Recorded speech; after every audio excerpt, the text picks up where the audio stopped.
ನಮಸ್ತೆ ಸ್ನೇಹಿತರೆ, ಇವತ್ತು ನಾವು ಒಂದು ಯಾಶ್ ಅವಕಾಡೋ ಫಾರ್ಮಲ್ಲಿ ಇದ್ದೀವಿ. ಇವ್ರ ಹೆಸರು ಬಂದ್ಬಿಟ್ಟು ಶ್ರೀಧರ್ ಅಂತ. ಚಿಕ್ಕಬಳ್ಳಾಪುರದಲ್ಲಿ ಯಾಶ್ ಅವಕಾಡೋ ಫಾರ್ಮಿಂಗ್ ಮಾಡ್ತಾ ಇದ್ದಾರೆ. ಇವರು ಪ್ರೊಫೆಷ್ನಲ್ ಆಗಿ ಇಂಟೀರಿಯರ್ ಡಿಸೈನರು. ಇವರು MSc ಜಿಯಾಲಜಿ ಮಾಡಿರ್ತಾರೆ. ಇವರು ಫಾರ್ಮಿಂಗ್ ಬಂದ್ಬಿಟ್ಟು ಅವ್ರ ಪ್ಯಾಷನ್ ಥರ ಒಂದು ಫಾರ್ಮಿಂಗ್ ಮಾಡ್ತಾ ಇದ್ದಾರೆ. ತುಂಬ ಇಂಟ್ರೆಸ್ಟ್ ಕೊಟ್ಟು ಮಾಡ್ತಾ ಇದ್ದಾರೆ. ಈ ಯಾಶ್ ಅವಕಾಡೋನ ಟೆಂಪರೇಚರ್ ಸ್ವಲ್ಪ ಜಾಸ್ತಿ ಇದ್ರೂ ಯಾವ ರೀತಿ ಬೆಳಿಬೋದು, ಯಾವ ರೀತಿ ಎಫರ್ಟ್ ಹಾಕಿದಾಗ ನಿಮಗೆ ಯಾವ ರೀತಿ ರಿಸಲ್ಟ್ ಬರುತ್ತೆ ಅಂತ ಹೇಳೋದಕ್ಕೆ ಇವರೇ ಎಕ್ಸಾಂಪಲು. ಸ್ವಲ್ಪ ಟೆಂಪರೇಚರ್ ಜಾಸ್ತಿ ಇದ್ರೂ ಒಳ್ಳೆ ರೀತಿಯಲ್ಲಿ ಹೀಲ್ಡು ಅಥವಾ ಫ್ರೂಟ್ ಸೈಜಲ್ಲಿ ಯಾವುದೇ ರೀತಿಯಲ್ಲಿ ವ್ಯತ್ಯಾಸ ಇಲ್ಲ ಥರ ಬೆಳೆದಿದ್ದಾರೆ. ಇದಕ್ಕೆ ನಾವು ಫಾರ್ಮರ್ಗಳಿಗೆ ಹೇಳೋದು, ನಾವು ಕೊಡುವಂಥ ಗೈಡ್ಲೈನ್ಸನ್ನು ಕರೆಕ್ಟಾಗಿ ಫಾಲೋ ಮಾಡೋದ್ರಿಂದ ನಿಮಗೆ 100% ರಿಸಲ್ಟ್ ಬರುತ್ತೆ ಅಂತ. ಬಟ್ ಇದರಲ್ಲಿ ಇವ್ರದ್ದು ಓನ್ ಎಫರ್ಟ್ ಇದೆ. ಈ ಥರ ಎಫರ್ಟ್ ಹಾಕಿ ಮಾಡೋದ್ರಿಂದ ಮಾತ್ರ 100% ಆಗಿ ರಿಸಲ್ಟ್ ಬರುತ್ತೆ. ನಾವು ಅಷ್ಟೇ ನಮ್ಮ ಯೂಟ್ಯೂಬ್ ಚಾನಲ್ ಅಥವಾ ಇನ್ಸ್ಟಾಗ್ರಾಮ್ ಪೇಜಲ್ಲಿ ಯಾವ ರೀತಿ ಫಾರ್ಮಿಂಗ್ ಬಗ್ಗೆ ಡೀಟೇಲ್ ಆಗಿ ಅಪ್ಡೇಟ್ ಕೊಡ್ತಾ ಇದ್ದೀವಿ.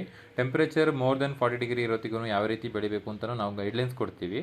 ನಮ್ಮದು ಯೂಟ್ಯೂಬ್ ಚಾನಲ್ನ ಎಲ್ಲರೂ ಸಬ್ಸ್ಕ್ರೈಬ್ ಮಾಡಿಕೊಂಡು ಫಾಲೋ ಮಾಡಿಕೊಂಡು ಅಥವಾ ಇನ್ಸ್ಟಾಗ್ರಾಮ್ ಪೇಜನ್ನ ಫಾಲೋ ಮಾಡ್ಕೊಂಡು ನೋಡೋದ್ರಿಂದ ನಾವು ಹಾಕುವಂಥ ಇದೇ ರೀತಿ ಫಾರ್ಮರ್ದು ಗೈಡ್ಲೈನ್ಸ್ ಆಗಲಿ ಅಥವಾ ಈ ಥರ ಸಕ್ಸಸ್ ಆಗಿರೋದು ವೀಡಿಯೋ ಆಗಲಿ ನಿಮಗೆ ಬೇಗ ತಲುಪುತ್ತೆ. ಅಥವಾ ನಿಮಗೂ ಒಂದು ಐಡಿಯಾ ಬರುತ್ತೆ ಯಾವ ರೀತಿ ಮಾಡಬೇಕು, ಹೇಗೆ ಮಾಡಿದ್ರೆ ನಿಮಗೆ ಸಕ್ಸಸ್ ಕಾಣ್ಬೋದು ಅಂತ ನಿಮಗೂ ಒಂದು ಐಡಿಯಾ ಬರ್ತದೆ.